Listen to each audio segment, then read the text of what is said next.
Okay, everyone, we're going to be getting started in just a minute. Welcome, welcome. My script actually says, welcome, blah, blah, blah, and so that's how you know I wrote it, because I don't know how to do introductions. But thank you all for joining us at our first of 3 Civil Cafe events focused on the legislative session. I'm Blaze Lovell, and I'll be moderating today's panel alongside politics editor Chad Blair. He's over there on the right.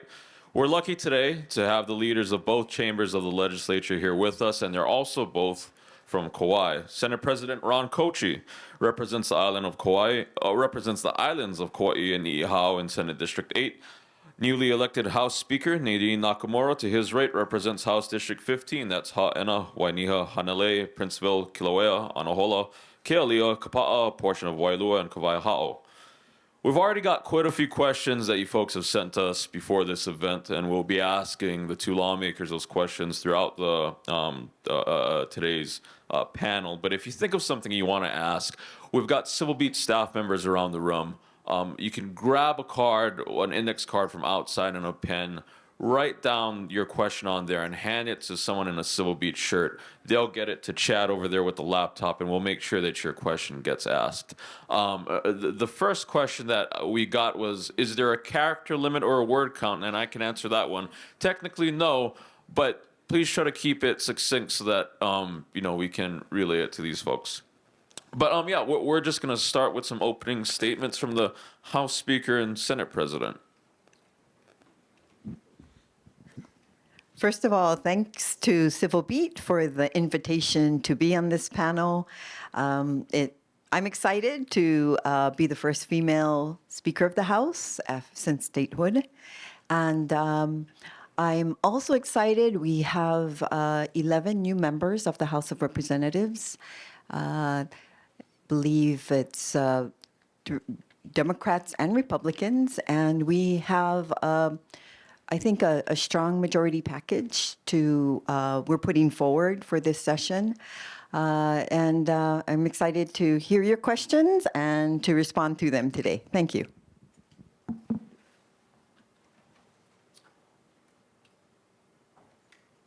Aloha, I'm Ron Kouchi, also happy to be here, thrilled to see Nadine as the first woman to serve as Speaker of the House, and another first for Kauai. We're very proud of the islands we represent, and having known Nadine for so many years when she started as a community planner and facilitator, and seeing those skills, I'm not surprised to see her rise up as quickly as she did. We only have 1 new member of the 25 senators that was in this past election. So most of the committee chairs have all come back. We've pretty much got the same lineup, and instead of 2 Republicans, we now have 3.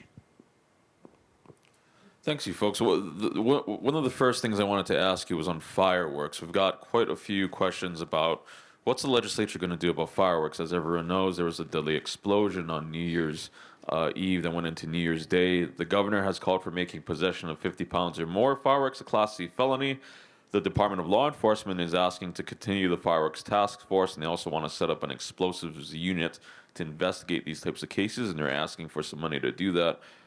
For both of you, what might we see in this upcoming session related to fireworks enforcement?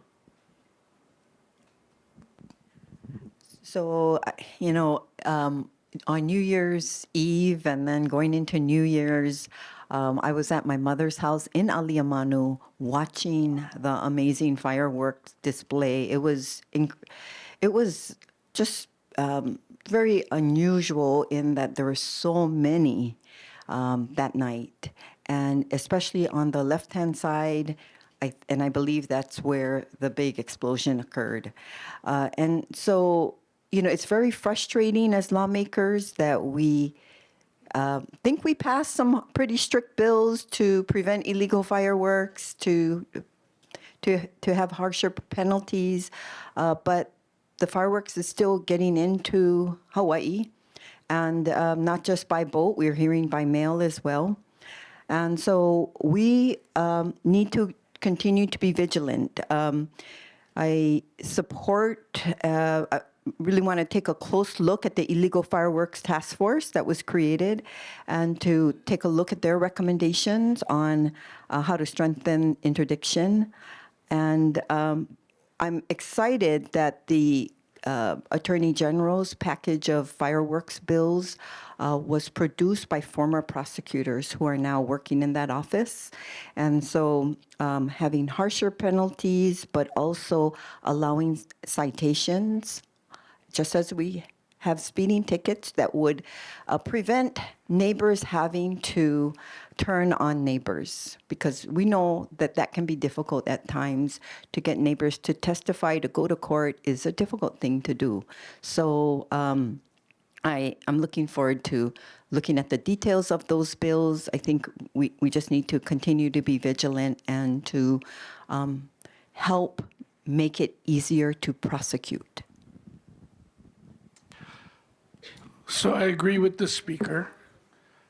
In my personal story, I used to live 2 blocks from Wilcox Hospital.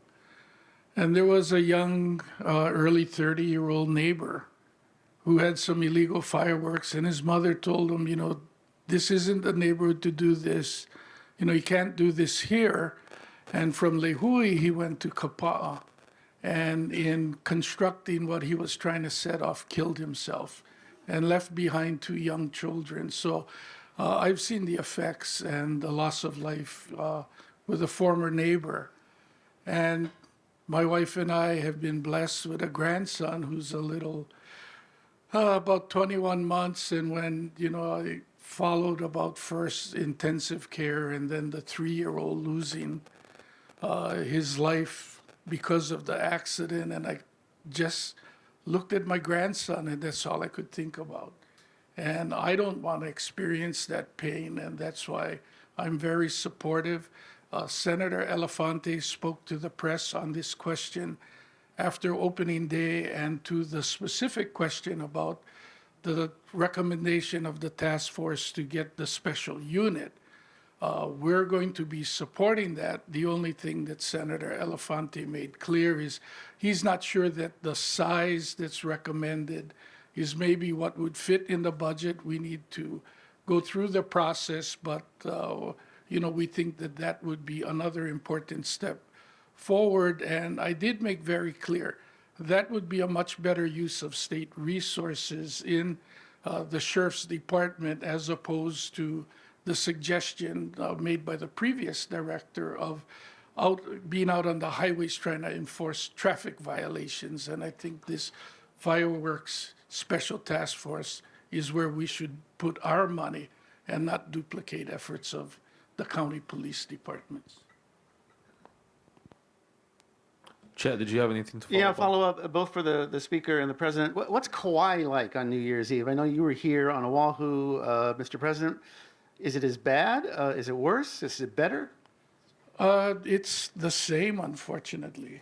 You know, another neighborhood I lived in, part of the covenants, you had shake roofs. And so you had people out in their front yards with the water hose ready and watching, you know, because they wanted to be sure that their, you know, home wouldn't catch on fire. And so, you know, there isn't anybody that is doing any less on any of the islands, I don't think. And now with drones, the footage is so much more dramatic than when we only would be witnessing it from the ground. A quick follow-up. This is from one of our folks right here in the audience. To the both of you, or either or neither. Possible compromise on the fireworks issue. Allow fireworks on New Year's dusk to 1 a.m. Somehow cut them off at 1 a.m. Enforce heavily any other fireworks violations. Anybody want to? I don't know how you would enforce it after 1 a.m. Thoughts?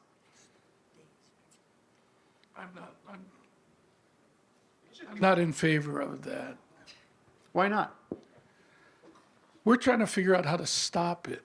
Yeah.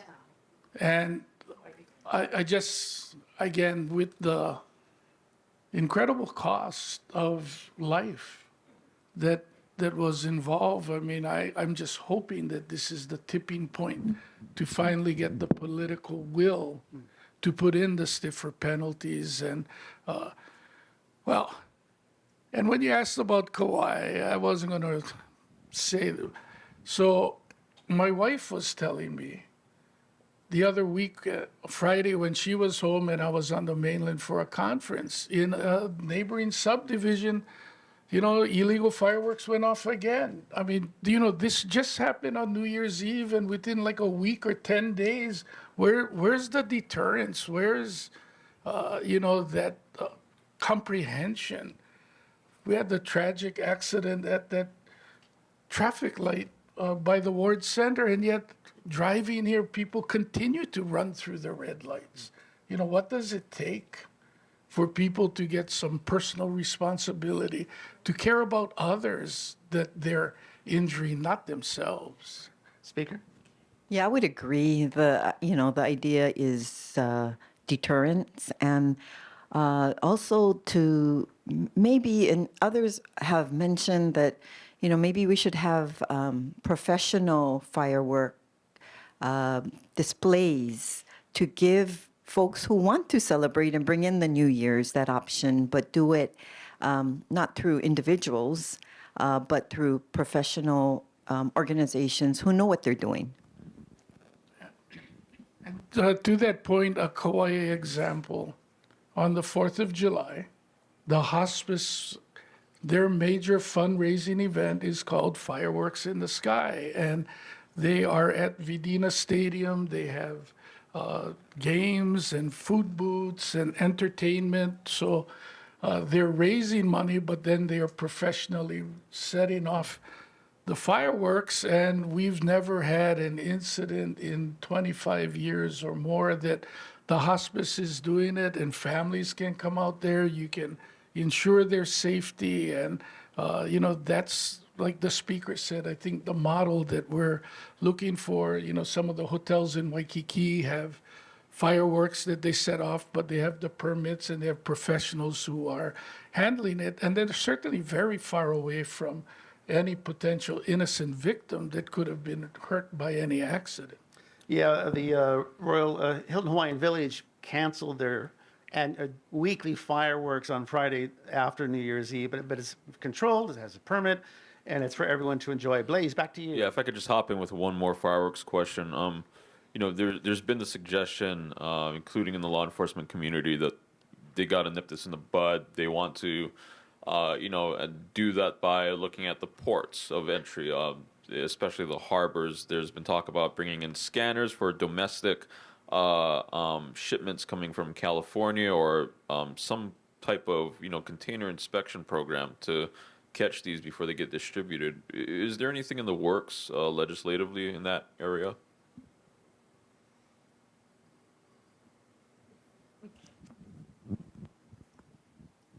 I think the amount of the tonnage of fireworks confiscated did go down in the last year, but that is a strategy to get it at entry points. But we know how difficult it is to do that because there are so many containers coming in that it is to have the space and the resources to do it. So that's why we have to take a close look at the Illegal Fireworks Task Force's specific recommendations, because I think it addresses that issue.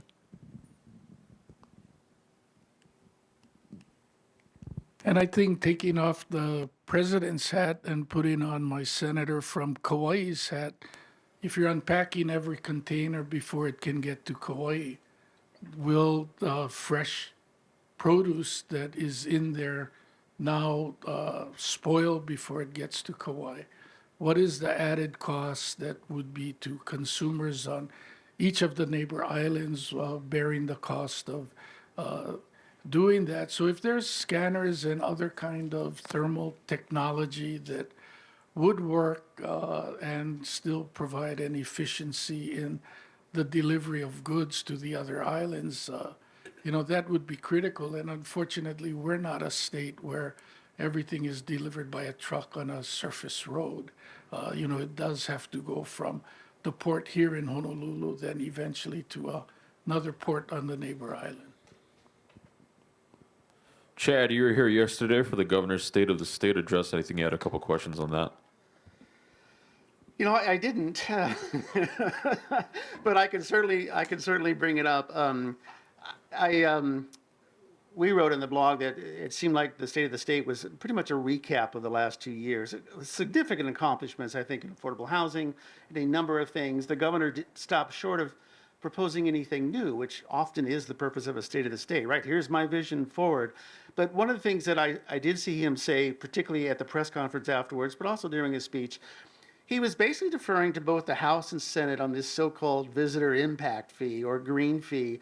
Mr. President, I know you've talked about you're open to the idea of maybe charging people more if they go and use a trail or if they use the beach. And I think there is resistance in your chamber to touch the hotel tax, to use that money or to take from the rainy day fund. So I guess that would be one follow-up.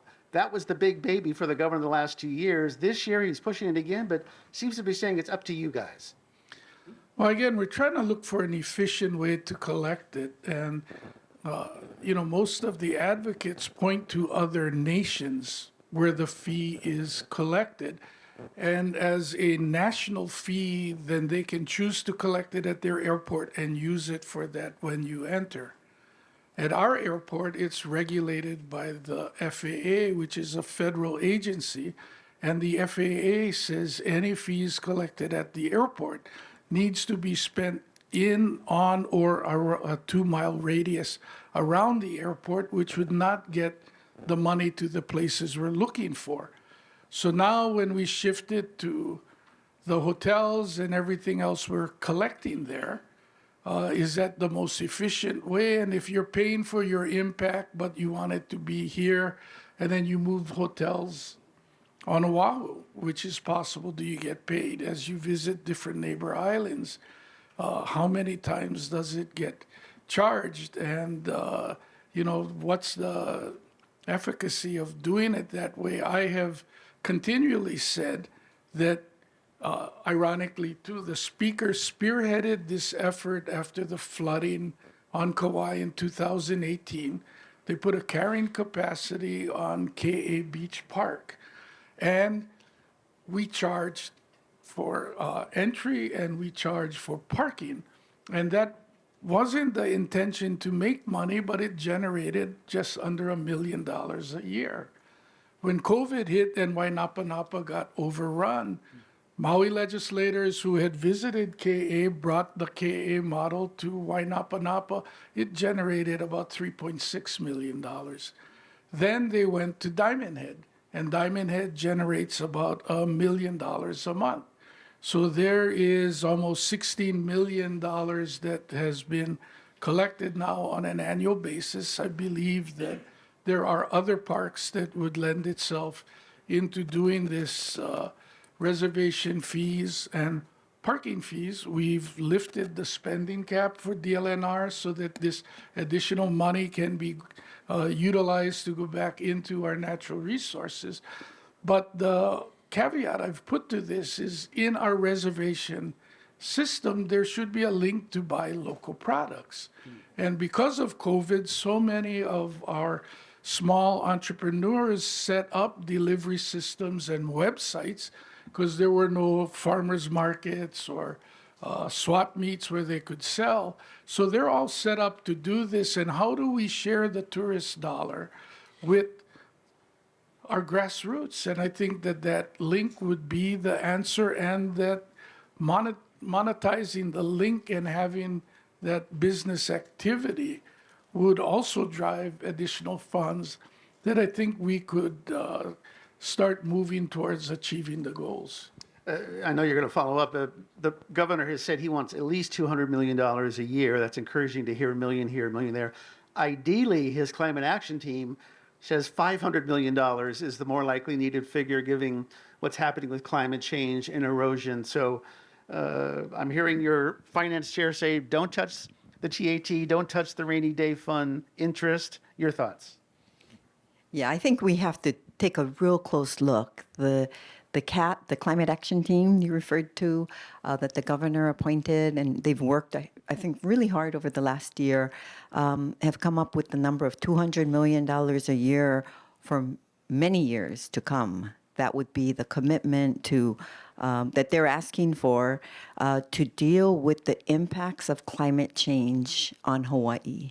And this is because we have shoreline erosion, where we've got, even with king tides today, we've got public buildings and structures and roads impacted by rising tides. We also have the need to do managed retreat for homes, for businesses, for public buildings. I have Kapa'a Public Library in my district that, and a pool, the county pool that's falling into the ocean, basically. So and there are, as you know, many highways, state highways and county roads along the shore that are impacted by sea level rise. So these are very expensive facilities to relocate, to do managed retreat. We need to really take a close look at the numbers. We need to take a look at what it's going to cost to do this over time. But I think it's a great, I mean, this is the discussion that has to happen as we look at our state's limited resources. What are, what's the best way to pay for it? The interest on the rainy day fund was thrown out as one of the options, but we also know the TAT is an option. User fees, as Senate President refers to, not only in Haena State Park, not only are we charging for the users and entry fee and the parking reservation, but we have a new shuttle system because we want to take the cars off the road that are impacting a very small community out there. And by doing that, we're raising additional revenues that can help to sustain this operation. So it's really regenerative tourism. And that's the kind of direction we want to move in and expand throughout the state. So it might, and maybe a combination of all to make it happen, but that's the discussion we're going to have this session. Okay. Blaze? We had quite a few reader questions on Trump, and specifically what, I'll just ask one of them. This reader wanted to know what proactive steps will the legislature take to handle, this new administration and preserve policies from the Biden administration? Well, the first thing after November 5th's election, I talked to the governor and said, you need to set aside several $million in the Attorney General's budget, because based on the previous experience, we're probably going to be litigating executive orders or policies as they come forward. And you can see on, the citizenship issue, Attorney General has already joined with 21 other states. And, it's unclear what those challenges are yet. They're happening pretty quick. And also, what candidly has been happening is through the whole campaign, there's been all of these policies outlined. And then they're all, a bunch of them are being walked back. So what is going to really happen? What isn't? We're looking at it last year when we withdrew, not last year, but in 2016 when there was withdrawal from the climate change policies and everything else. The legislature adopted the sustainable goals of the United Nations as part of how Hawaii was going to go forward. And irrespective of what the federal direction was, we wanted our direction to be clear.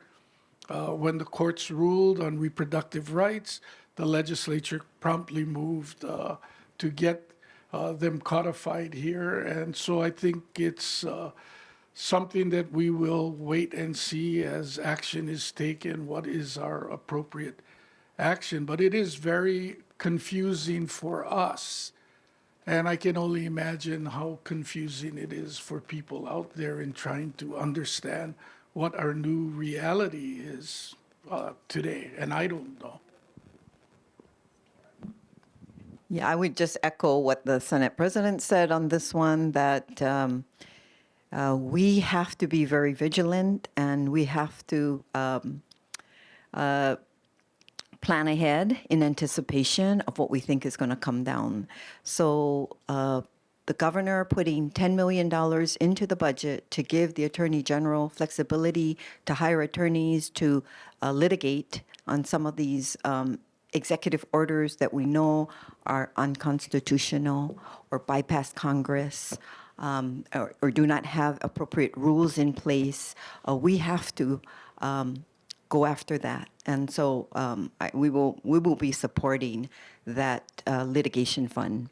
Another, and the other things we will be doing this session, as we think ahead, we know reproductive rights could be threatened, immigration, as Senate President mentioned, the Paris Climate Accord, pulling out of the World Health Organization by executive order. All of these things will have impacts. And so I'm really proud that the House and the Senate members have come up with bills and that will help to at least take these issues into consideration and to take preventive measures. And I was remiss in not thanking our congressional delegation. I think the most important immediate action was getting the $1.6 billion to help Maui recover in the December reconciliation budget that passed to keep the government open. And knowing that Florida and North Carolina, some of the southern states, the package was over $100 billion. It was a small number in the bill that passed, but huge in the lives of our residents on Maui. And we can be assured, no matter what happens going forward, that we can get the assistance to Maui that they really need and deserve. And to our congressional delegation, just heck of a job getting that done before the year ended. Is there any worry that other types of federal funds might be reduced or dry up? These are Yes. kind of routine ones that, the state departments rely on. Definitely. We heard that the Infrastructure Investment and Jobs Act funding could be on pause for a while. So we just need to, especially those that have been earmarked for Hawaii. So we are taking a close look at that. We're looking at all of the safety net funding that we rely on through the Department of Human Services, Department of Education. So we just need to be vigilant. And the last item mentioned by the speaker is the one that has me the most concerned. We're the only state in the nation that the state runs the school system. And when they're talking about defunding the Department of Education at the federal level and all the money that goes away will shift an incredible financial burden to the residents of this state to try to ensure that our children get a quality education so they can be competitive in the global market that exists today. I want to just do a housekeeping note. We've got 1 hour left, very substantive answers from our leaders. If you do have a question, if you got a white card, hopefully it's legible, look for someone wearing a Civil Beat shirt and they will collect your card. Then type it into the magic computer and send it to me. That's why I'm always looking at the computer. And by the way, I just wanted to take a moment to single out some new leadership at Civil Beat. Our new editor-in-chief, Amy Pyle, is over there in the corner. Please, a round of applause for her. And our new managing editor, Jonathan Martin, is there in the back, the blue shirt, glasses, and afterwards hit him up with story ideas, okay? And then tell him what a great job Blaze and Chad are doing. I want to ask a personal question of both of you. It's my only personal question, but both of them are stemmed away from the opening remarks you made on opening day. And I did want to start with you, Mr. President. I wish I, in retrospect, had included this in our summary. You made a point about interconnectedness, and you talked about how you had are going through some health challenges. I believe cataracts. You're not wearing glasses like you normally do. I think you also had work on your hand. And you made a connection and I'm going to ask you to elaborate because many of these folks probably didn't hear about it, a connection, an interconnectedness between health, between education, between workforce development. I thought that was fairly provocative. So I got a new lens for distance. And last session, I could not make out faces with my glasses on in the gallery because of the light coming in. So it's been amazing. We have optometrist who had a Manhattan practice and decided that's not the life she wanted for herself, her husband, and her 3 children, and relocated to, of all places, Kauai.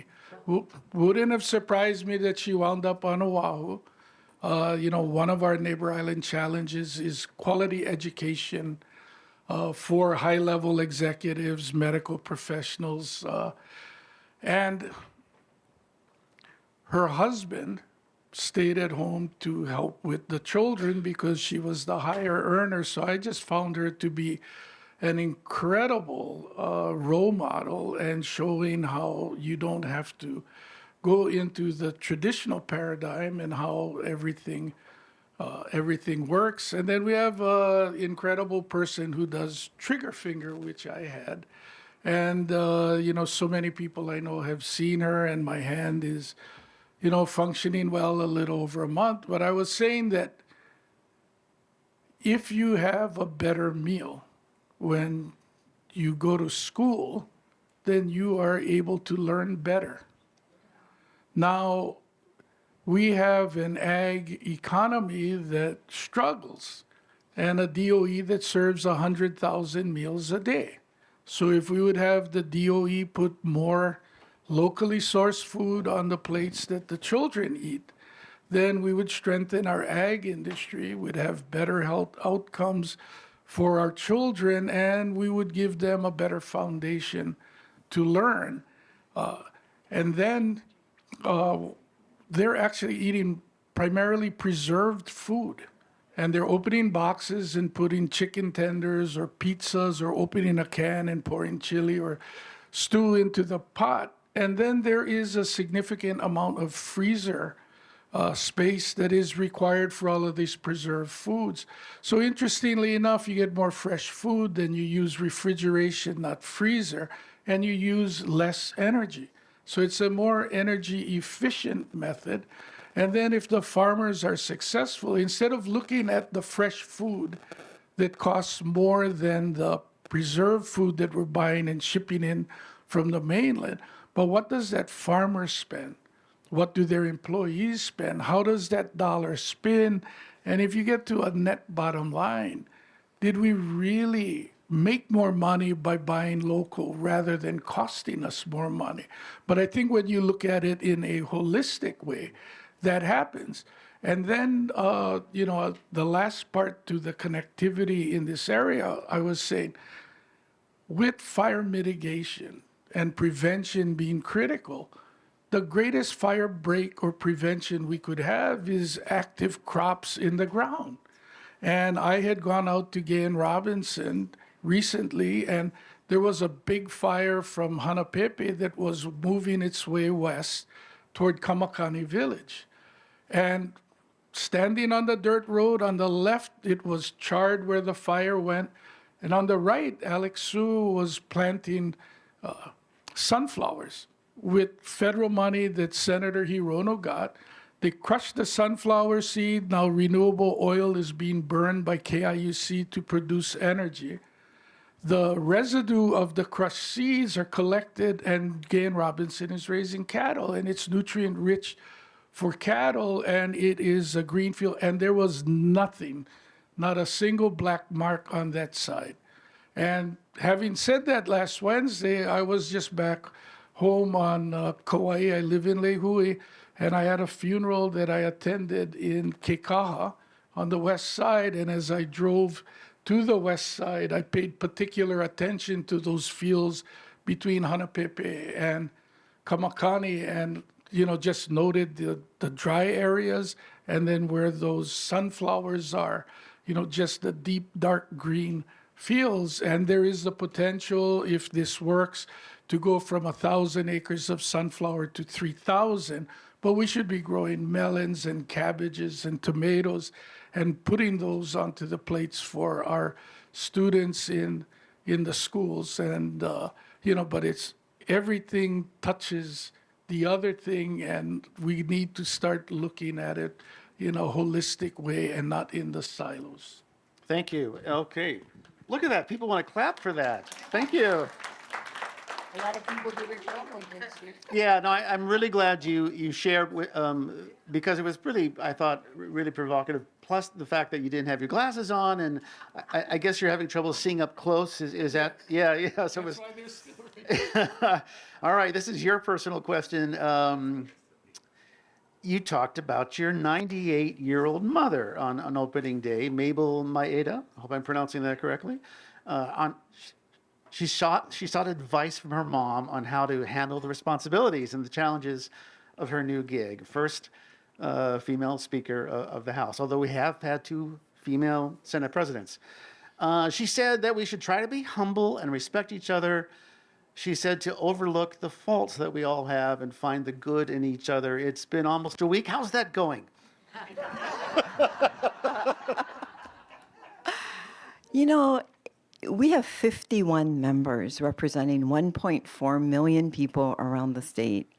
And we have up to, I think we're at nine Republicans, 52 Democrats. 51 I'm Democrats. sorry, 42 Democrats. Thank you. And, we have varying perspectives, varying motives for being here. We represent our communities the best we can. And it is a continuum of ideas, a continuum of experiences, and a continuum of life stories.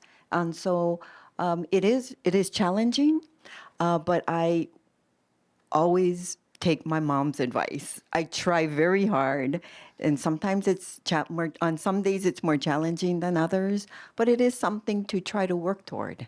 Okay. Blaze. Geez, I can't figure out if I want to ask about term limits or weed next.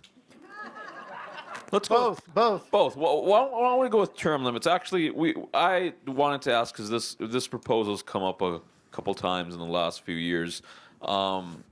There have been bills floated to have a full-time legislature that has the ability to meet year-round. I know some people in the building argue that the legislature already works full-time, and that lawmaking is a full-time job because you're meeting with constituents, you're thinking of policy ideas.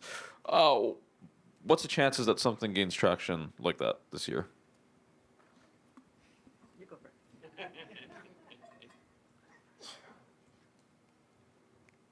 I met with the Speaker yesterday, and this is routine for 2 Kauai legislators to meet when we're getting started and exchange. Do you have some bills that you're personally working on? Could you introduce it on your side? And so she innocently in her folder slid over a bill that said it's some form of a more full-time operation. I don't know if you'd sign it, but I said, for you, Speaker, I'd be happy to sign it on our side, and we'll see what happens. So it would be considered, but on the term limits too, I don't favor term limits. I served for 10 consecutive terms on the Kauai County Council from 1983 to 2002. Several of the elections, I was the 7th for the top 7, sometimes 3, 4, 5.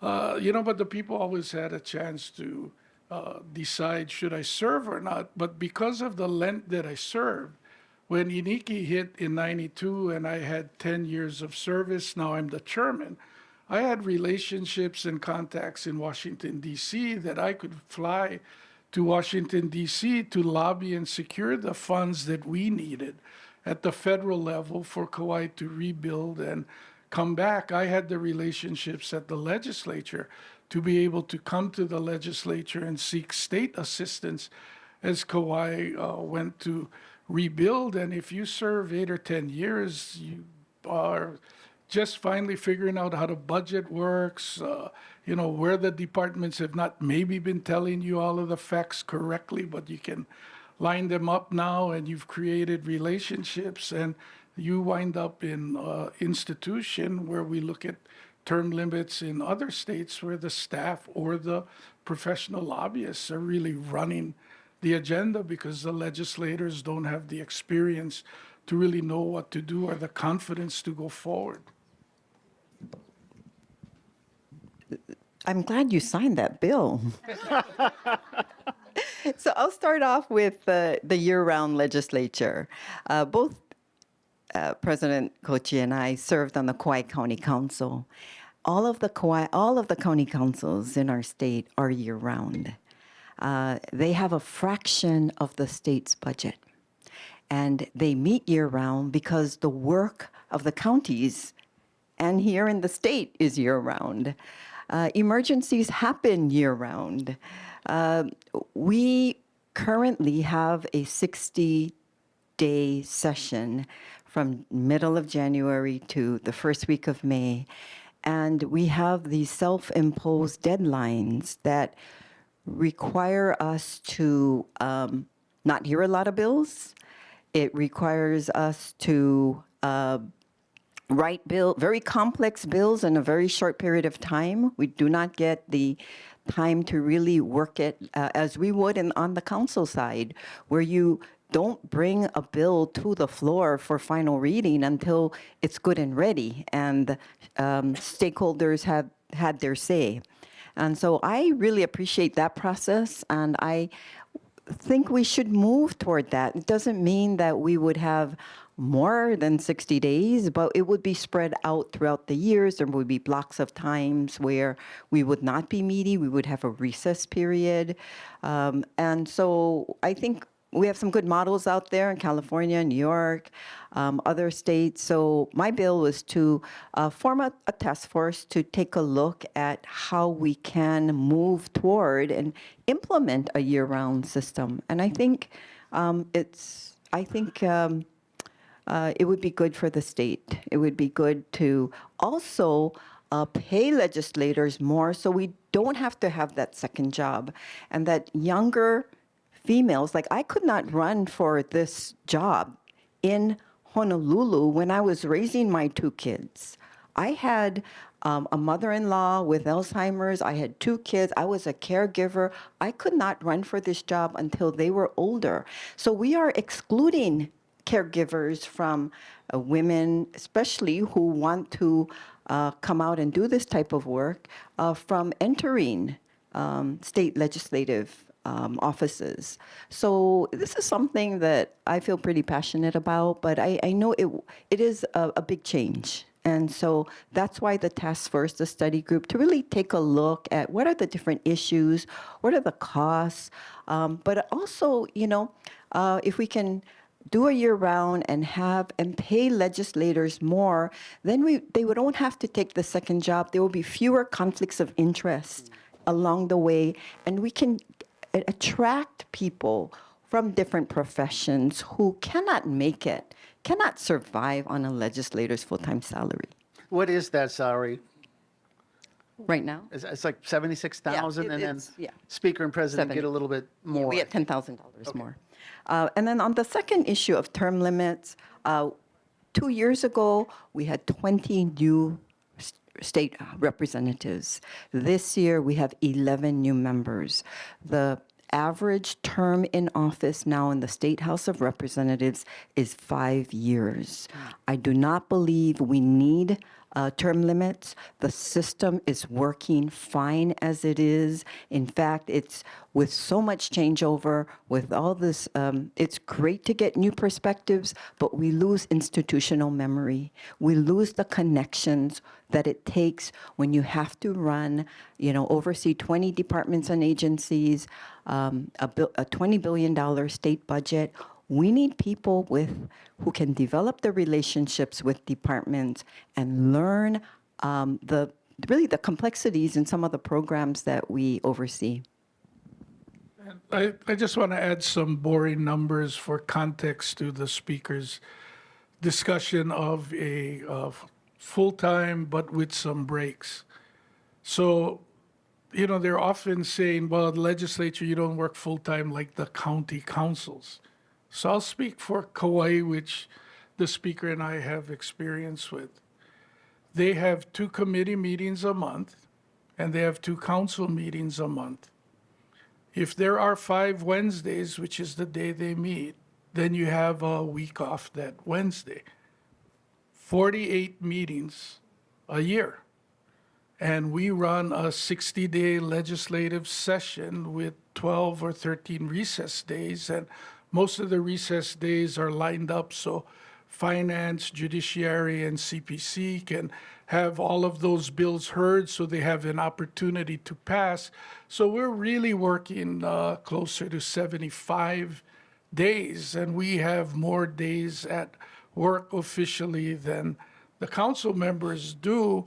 But with the phone and the connectivity, laptops and iPads and everything else, it is a full-time job. And I'm fond of saying last May 5th, when we put the gavel down on the session, I did not have the opportunity to say I am turning my state phone off because I work part-time.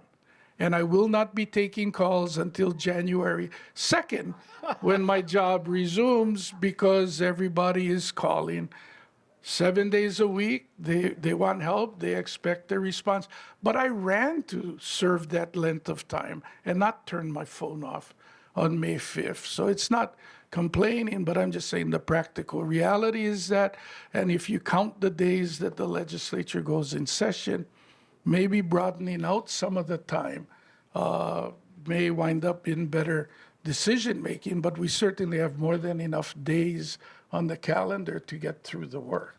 And to clarify, when we say there's 60 days in a session, it's really a 4-month session. It's, as Nadine said, it's from the middle of January to the beginning of May. That's 3 or 4 months. A session day, and clarify or correct me if I'm wrong, is when the House and Senate formally convene in chambers. Today is not a session day. Yesterday was a session day when the governor spoke. And so just to clarify, that's what we mean by 60 days. Blaze. Or is it my turn? Did you ask about It the could pot? be my turn. You have to ask Oh, about... you can ask about pot. It's your favorite subject. It's not my favorite subject. I will ask, though, just real quickly. My understanding is that David Tarnas, the Judiciary Chair in the House, is working on essentially a bill that wraps in recreational marijuana, deals with more medical marijuana needs, also bringing in hemp as well. And I believe that's where we are in the House. But as the president has pointed out, Ron has said, we've already passed recreational marijuana twice in our chamber, and then you guys killed it in yours. And it was very close last year. For the very first time, we, it passed a couple of committees and didn't make it through the third committee. But, it will depend, because it was such a close vote. We're, taking a look at the proposed bill that Judiciary Committee Chair David Tarnas is working on. And like Chad said, it will be sort of the comprehensive look at recreational marijuana with medical, with hemp. And he's taking a look at some of the issues of experience by states that have legalized recreational marijuana, looking at the black market that exists in those communities and what can we do differently. Also looking at the impacts that we know could come about with the youth and access to recreational marijuana. So I think those are some of the issues they're working on. It will, we have, as I said, 11 new members, and we'll see where they stand, and that will, we'll see, where we fall this year. Mr. President? Well, with only one new member, I'm not expecting a different outcome. There are more than 20 votes in the Senate that favor moving the bill. And as it's been reported somewhere, I can't recall where I read that Senator Rhodes and Representative Tarnas have been talking back and forth Civil B. quite often. And Civil B. Is that where it was?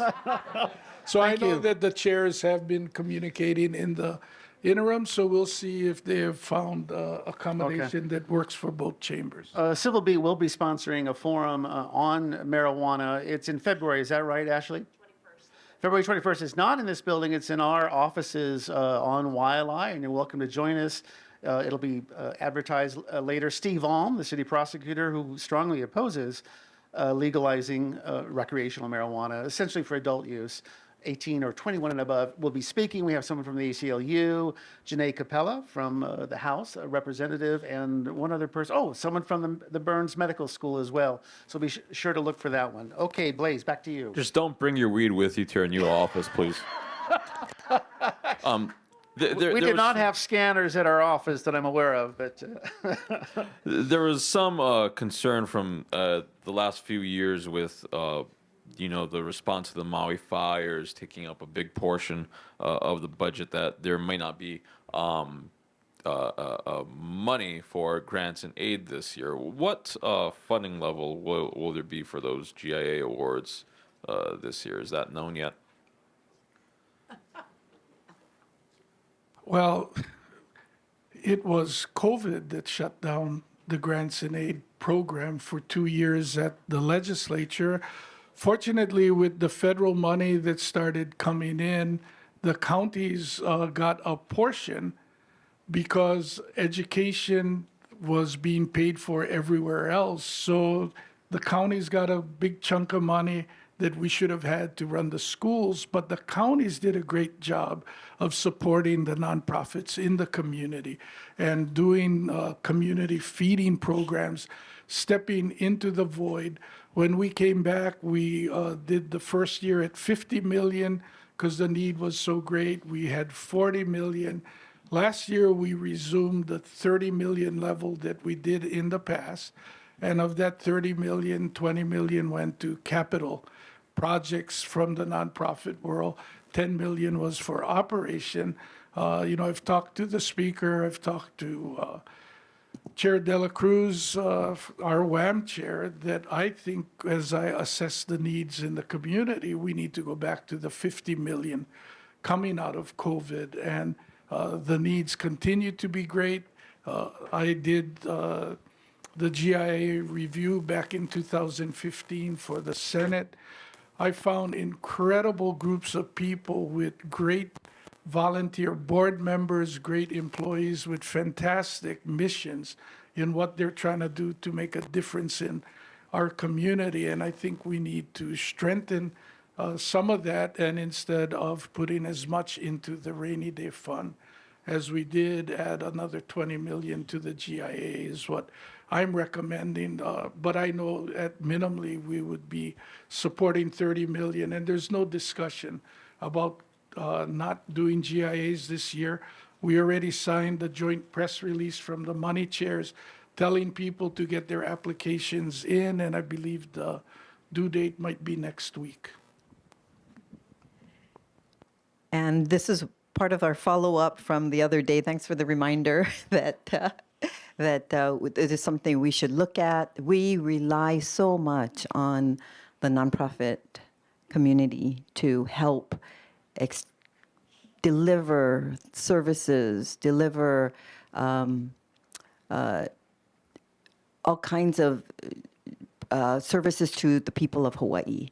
And on every island, there are so many nonprofits who are so good at what they do, and they know their clientele. They have great programs. And so these funds are used to help them to do better and to grow their programs and to expand facilities and to get food out to the people who need them, or educate our children, have after-school programs, all the things that may improve the quality of life throughout our state. So it's something that it is on my follow-up list. Chad? Yeah, an example of a grant and aid would be like Catholic Charities, for example, a group that qualifies. Okay. Here's a question. Say it again? Habitat for Humanity, another one. These are very worthy causes, but there's not enough. There's more people applying for these GIAs than you can possibly dole out the money. Quick question: do either of you ride public transportation? That includes the bus, Bicky, or Skyline when on Oahu. No. The Skyline starts at Aloha Stadium, and my mother lives in Aliamanu. So, but we have ridden it a few times just to get the ride, and it's pretty amazing. But I would say, should I still be here when it comes from the airport to downtown? When you get in, I caught the 6 a.m. flight on Tuesday to be here for the State of the State, and getting through the Middle Street merge and everything. I would love to be able to get on the rail and just get from the airport downtown that way and not deal with the traffic. And I could open up my iPad and I could either do work or do something entertaining and not worry about driving and people all around me and stepping on the brake. I also hope I'm still on this earth when rail reaches the airport.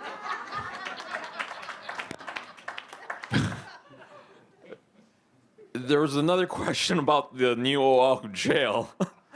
Governor Josh Green is requesting $30 million to prepare for the construction of the new jail. Estimates put the total cost at about $1 billion. Is this something the legislature is going to fund this year? Maybe not the whole cost for the new jail, but maybe the planning?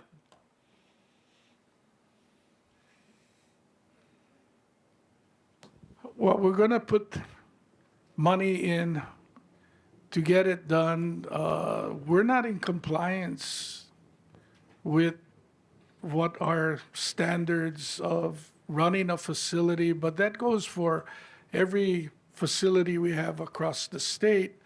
The other thing is that these new facilities that are being built, there are ways to construct it to ensure safety for the employees. There are ways to construct it so that in the supervision, you need less employees so you can do it more efficiently. And again, just back specifically to the island of Kauai, the facility is right next to the Wailua Golf Course, which is in the tsunami inundation zone. And when you get a tsunami warning, then you need to figure out how you're going to transport over 100 prisoners. How do you keep the community secure and safe? But you also need to get the prisoners to safety as well as the employees at that time. So it's a huge issue, and we've got to get it done. But we do hope in the plan that there will be a way to monetize some of the current sites so that it would help offset the huge cost that is going to be involved. And in the House, we have a new public safety chair, Della Albalati, and we have a new capital improvement program manager, Representative Kitagawa. And so we will be taking a close look at the proposal in the governor's budget. We know that there are many facilities, jails and prisons that need to be upgraded throughout our state. And I had a chance to take a look at the Hilo prison, and it's deplorable. And it's, we have to do better. We have to have a humane place, but we also have to listen to what the advocates are saying, and that is that we need to really take a look at diversionary programs. Many of the people there cannot post a $5 or $10 bail. They cannot, may have mental health issues or substance abuse issues, and because there are no facilities to really address their underlying needs, they're ending up in prison and jails where it's very costly. So we need to rethink that whole paradigm, and I'm looking forward to working with our new chair and CIP manager to figure out how we go about doing that. What sorts of proposals might we see this year in terms of new diversion programs?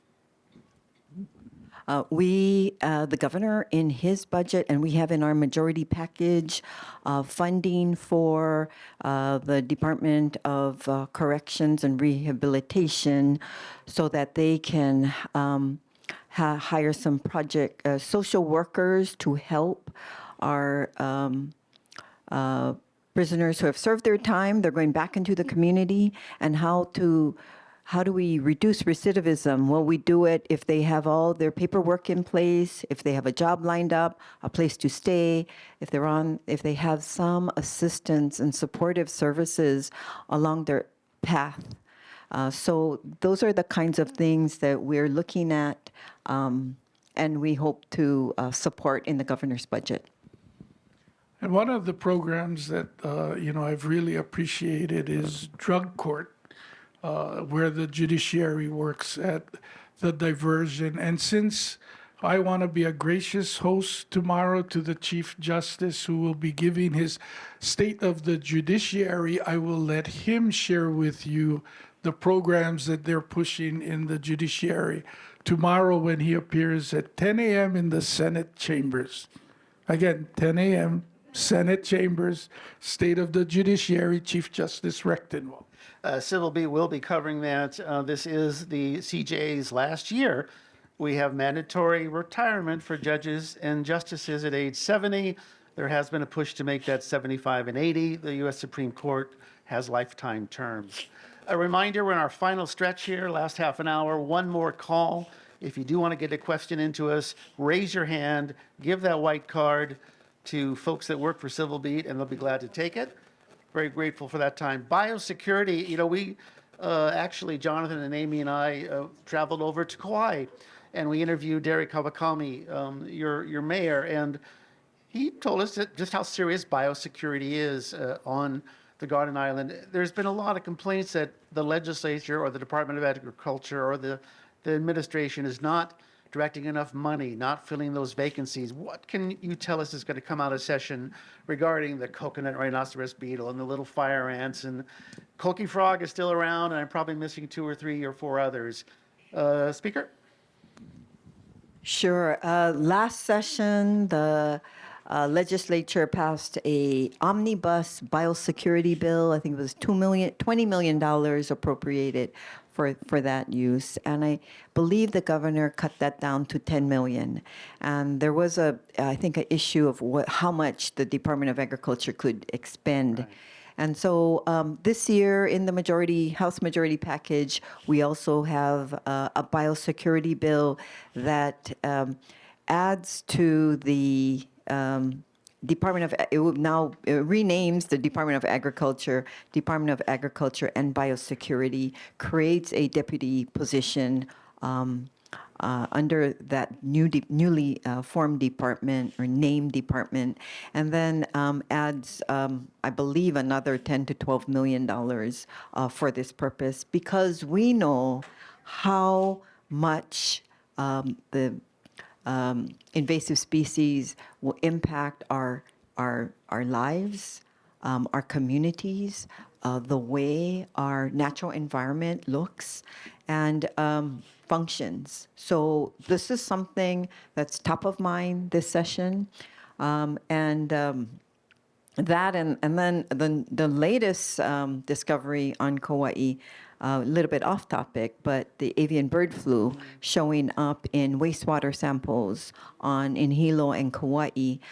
We have, I just talked to Director Fink at the Department of Health, and he has drafted a bill that we're going to sent over language so we can get a bill in this session, just so that they have some funding to make sure we're monitoring that, and that it doesn't, right now it's very at low levels, but we really need to be vigilant about this. And and then on Kauai, and I noticed in Honolulu as well, the issue of rose ring parakeets that have devastated crops, that the farmers are feeling it, the individual homeowners, anyone with an orchard, the rose ring parakeets are really causing havoc, not just on the ag side, but on the tourism side, because they're hanging wherever there are coconut trees. So we have last year put in some funding for that as well, and there is a team that meets monthly on the Kauai team that monitors it and have made a dent in reducing that population. And I'll give you a very specific what's happening today. I believe Friday there was a hearing on the matter. And Senator Keohokalole on the windward side, they've been having issues, and he's been pressing the Department of Ag to be more aggressive in utilizing funding that has been put in this biosecurity area. He asked of the $10 million, how much has been encumbered.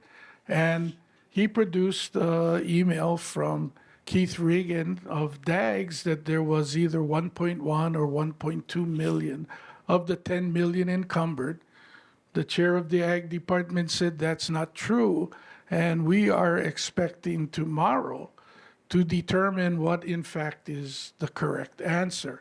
And if it's not 10 million, then it's unacceptable, because we've given resources, because it is important and we want the job done, but the job has to get done. And it's not about why we can't, like in school lunches, but it should be about how we can. Here's a fun one. Which current legislator is most likely to make a run for governor? Current legislator. I would have to say it'd probably be one of the Republican members, with the favorability ratings that the governor currently enjoys. I think it would be a daunting task. He has a considerable war chest and has been raising money, So I don't see someone coming from our party. I will say he's been very collaborative in working with members of the legislature when we've put projects into the districts, in supporting the release of the funds to get those needed projects to the district. And I think the members have been appreciative of the collaborative way that he's worked. I would agree with President Kouchi on that one. Very, very tactful. Say the A word. Not going to say I'm not going to even go there. If I could jump in real quick. Yep. This might be the first time that both chambers are led by a lawmaker from Kauai. What could Kauai residents expect to see this session from both of you? Well, first, historically, for the neighbor islands, this is the first time that both chamber leaders are from a neighbor island. They've had Oahu Speaker and presidents at the same time. The most important thing I would share with the Speaker, this is now my 10th session, is that I fight as hard as I can for the projects that we have on Kauai. I work hard to educate my colleagues, but I pay close attention to what they need. And I was told a long time ago, if your level of greed exceeds my level of greed, we're going to have a problem. And there is a real problem if, as the president, I am taking too much for Kauai at the expense of other districts not getting what they need. And the trick to it is you don't know if you're succeeding or not, because you don't know how they're looking at you. But the only thing that matters is how they look at you, and do they think it's fair or not. But we're working on educational programs. As a chamber leader, I have the opportunity to attend conferences, so I'm hoping to have some National Conference of State Legislator meetings that are going to be held on Kauai specifically. But in 2018, the Senate presidents met on Kauai. This September, we've got them to schedule their conference in Hawaii, but we're going to be in Kona, and we're not only coming to Kauai. I want my colleagues to know that, I am cognizant that we need to share, and I think that's the important thing. I would agree. From the very first session that I worked here, whenever I had a bill, I would always go to Senate President, my counterpart, because we only have one senator for Kauai, to go over my personal bills and to ask him to sign the Senate companion bill for these bills. And while he didn't always sign every single bill, he did mostly, I think 99% of the time, sign them. And so we have had this relationship and open communications. And my husband was very close to President Kouchi and his family as well. So there, we have an open communication. I think that will serve us well this session. I think we have some history together, and we have worked together in the past. So I'm looking forward to it. Our children have worked together in Washington, That's D.C. right. Yeah. And I realize I kind of dodged the question, so I'm going to take a second cut at it. The Speaker, when she was at the county level, and Mayor Kawakami was a state representative, started on a master plan at Mahilona Hospital, where we have a lot of land. What we're looking at is relocating the police substation from Kapaa Ballpark, which is tsunami inundation zone, up to the campus. We are looking at relocating the library, assisted living, affordable housing, teacher housing, and really beefing up the Mahilona campus. And I'm going to stop right there, because if the Speaker wants to talk more about it, she's been on the point on this. I needed to brief her. This morning, I met with the community college people, and the Kauai Community College has expansive land area. And what they're going to do is look at building some student housing along with 48 faculty administrative units. But to make it economically pencil out, they are opening up part of the land for the Department of Education to get teacher rental housing. We've discussed going up to 140% of median income, because police officers, firefighters start at about 60, 70,000, and we want to have first responders available if we don't fill them up with teacher housing.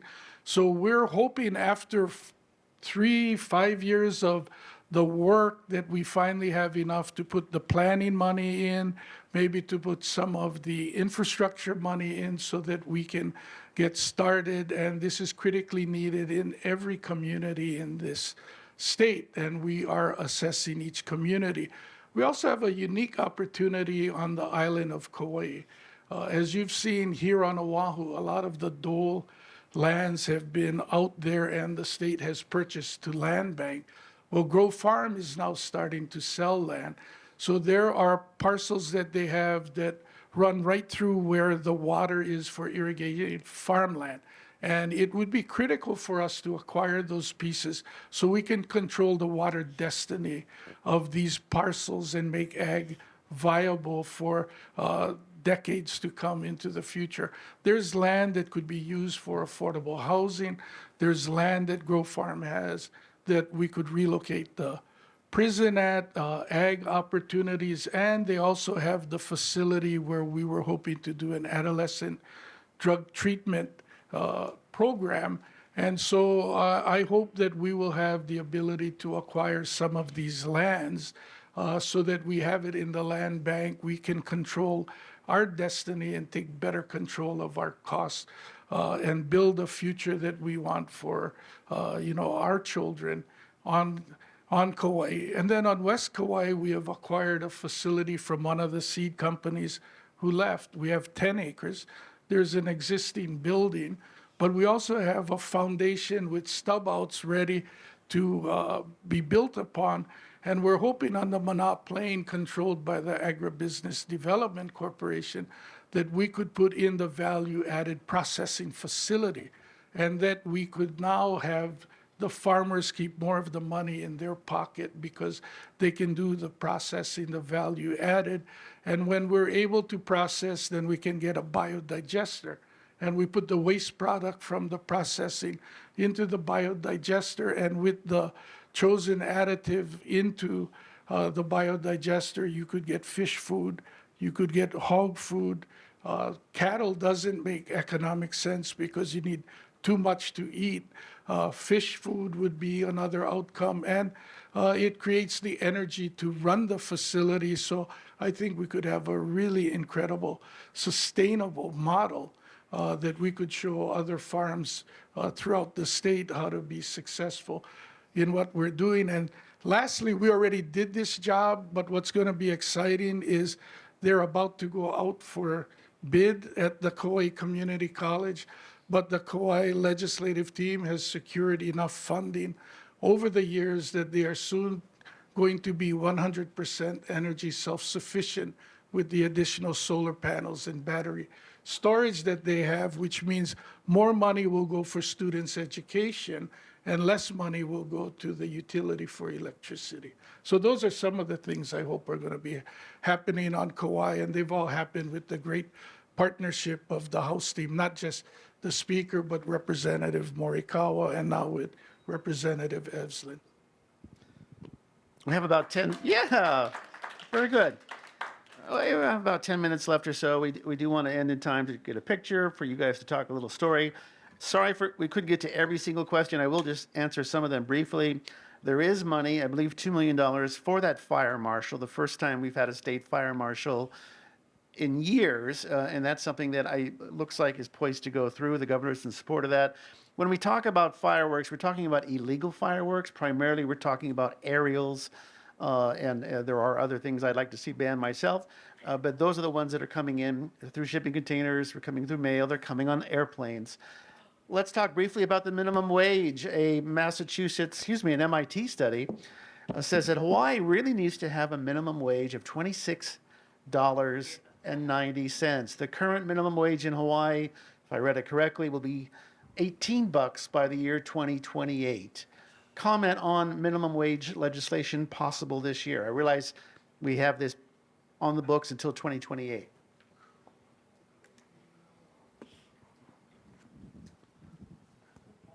Yeah, we do have a scaling up over every other year to get to $18 an hour. And, right now I am told that to get a job for a student at Taco Bell, it's $17 an hour.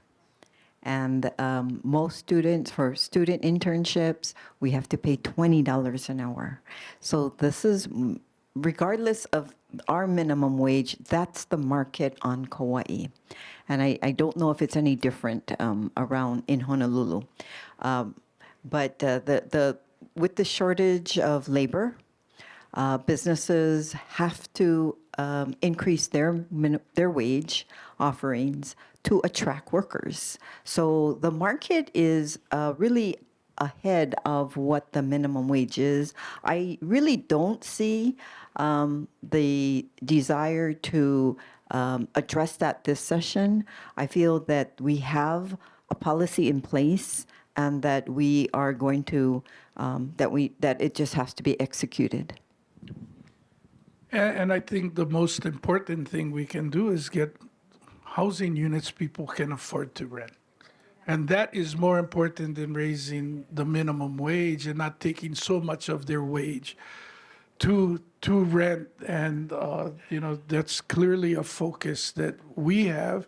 And I joke when they said, what do you think? The governor had a significant amount of money in his proposed budget for affordable housing. I said, well, as good legislators who have some disagreement with the executive branch, we will not be able to let him take credit for that. The only way that we can take the credit away from the governor is by putting more than he did and say, oh, look, we did more, so I'm expecting that we're going to add money to the affordable housing number that the governor had so that we can say we did our job.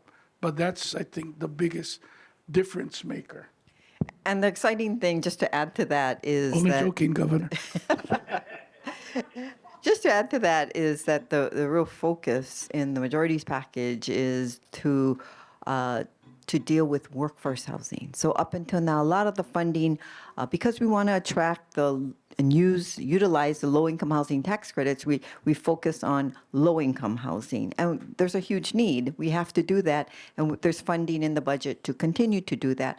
But I'm really excited that this year we're focusing on workforce housing. So for families between 60 and 140% of area median income, we have $150 million in there over 2 years so that we can subsidize the development of affordable rental housing around our state. And this is what it's going to take to help the nonprofit developers and private sector developers build workforce housing in our state. Ask away with the audience questions, Chad. Well, I do have just a couple more. If you could wave a magic wand, what is the one bill that you would like to see pass this session, Mr. President?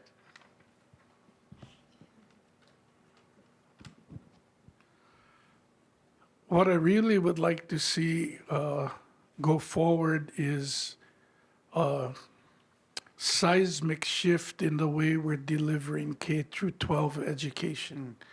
The test scores have reflected that we are not where we want to be. And, you know, the old saying of doing the same thing over and over and expecting a different result is insanity. And we've got good people in education, people who are passionate, people who care, but with the size of our bureaucracy, it's like moving the super ferry or an aircraft carrier, and we really need to be PT boats and be maneuverable and adapt to conditions that are in the individual schools. You know, we need to take better advantage of technology in being able, not just in the delivery of content, but for West Kauai, where I grew up, and you have a smaller student body, but now with the digital platforms, there shouldn't be a limit to the curriculum that's available to you in your pursuit of what you're passionate about and how you would succeed. And in that re-imaging, it is critically important to teach to the bottom 50, because every single student who is going to come out of that high school will be out in the community looking for a job. And if we do not do the job in helping them, then we're not helping the rest of the community lift up the quality of life we have. And too often we see the academies and the high achievers, we see athletics, we see the band.